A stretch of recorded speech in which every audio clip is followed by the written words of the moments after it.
Good evening. আপনারা দেখছেন নির্ভীক বিশ্লেষণ। আমি আপনাদের সঙ্গে রয়েছি এমডি হজরত। আজকে অত্যন্ত গুরুত্বপূর্ণ একটা বিষয় নিয়ে কথা বলতে চলেছি, আমাদের রাজ্যের প্রধান বিরোধী দল বিজেপিকে নিয়ে। বিজেপি কি এ রাজ্যে ক্ষমতায় আসতে চায় কি চায় না? আপনারা শুনে মনে হবে আবার কী ধরনের কথা বলছে, বিজেপি ক্ষমতায় আসার জন্য ছটফট করছে। কিন্তু কিভাবে আসতে চাই?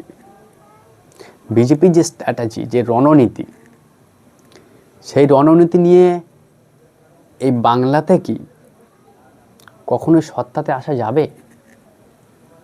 অনেক বড় প্রশ্ন, এটা অনেক বড় প্রশ্ন। অনেকদিন ধরেই ভাবছিলাম এটা নিয়ে একটা আমি প্রতিবেদন করব, অন্তত বিশ্লেষণ করব এটা নিয়ে। আমাদের রাজ্যের জনসংখ্যার ডেমোগ্রাফিটা একবার দেখি। 70% হিন্দু, আপনারা সবাই জানেন। 30% কাছাকাছি মুসলমান এখানে বসবাস করে। সব মিলিয়ে বিজেপি দিন রাত আমাদের রাজ্যের ক্ষমতায় আসার জন্য তারা যা পরিশ্রম করার করছেন, সেটা ঠিক আছে, সেই জায়গাতে রয়েছে। কিন্তু নির্বাচনী ইস্যু তাদের কি হয় জানেন? যেন তেন প্রকারেন এ রাজ্যে 30% সংখ্যালঘুকে শুধুমাত্র টার্গেট করা ছাড়া তাদের কোনো কাজ থাকে না। উন্নয়নের কথাটা খুব একটা শোনা যায় না। তাদের সব কিছু, তাদের আক্রমণ থেকে শুরু করে ইস্যু সব কিছু এ রাজ্যে 30% সংখ্যালঘুকে টার্গেট করে।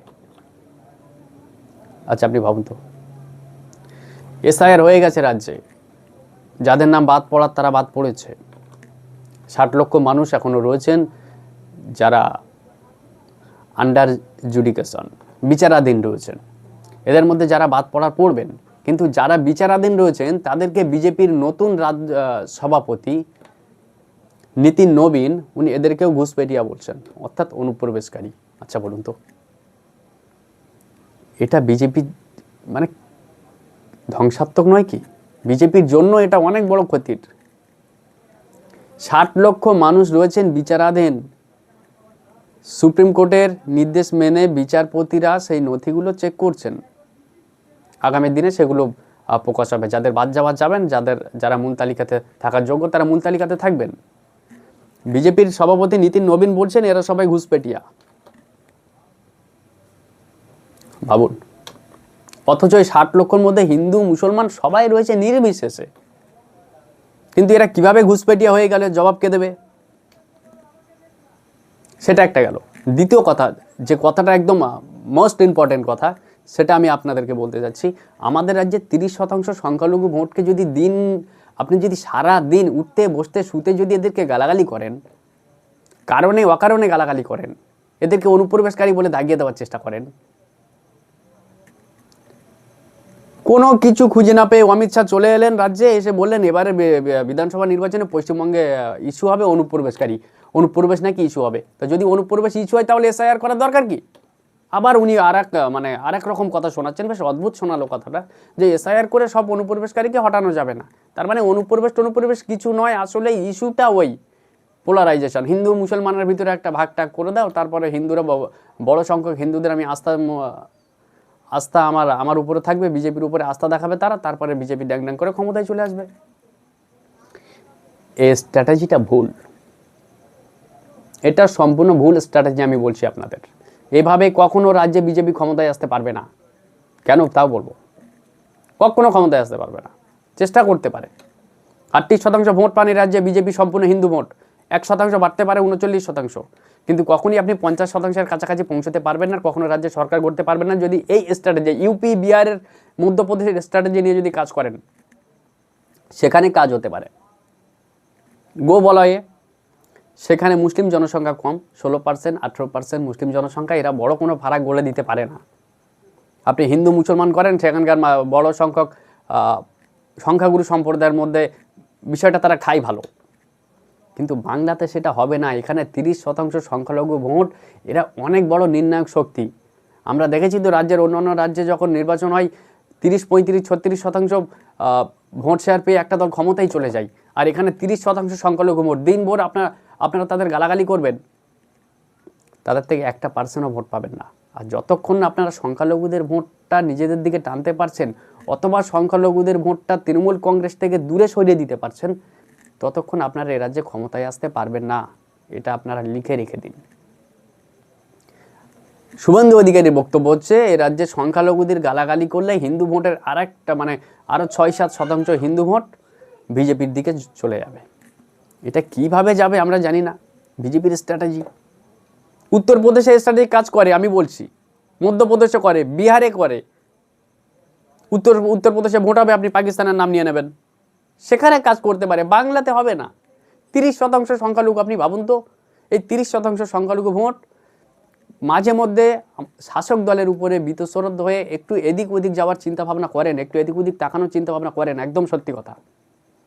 কিন্তু বিজেপি তাদেরকে ঠেলে ঠেলে তাড়িয়ে তাড়িয়ে আবার তৃণমূল কংগ্রেসের দিকেই জড়সড় করে দেয়, খাদের কিনারায় দাঁড় করিয়ে দেয়। দিন শেষে তারা উপায় অন্তর না দেখে আবার তৃণমূল কংগ্রেসকেই ভোট দেয়, কারণ তারা মনে করে নেই মামা থেকে কানা মামাটাই ভালো। যদি এই স্ট্র্যাটেজি বিজেপি চলে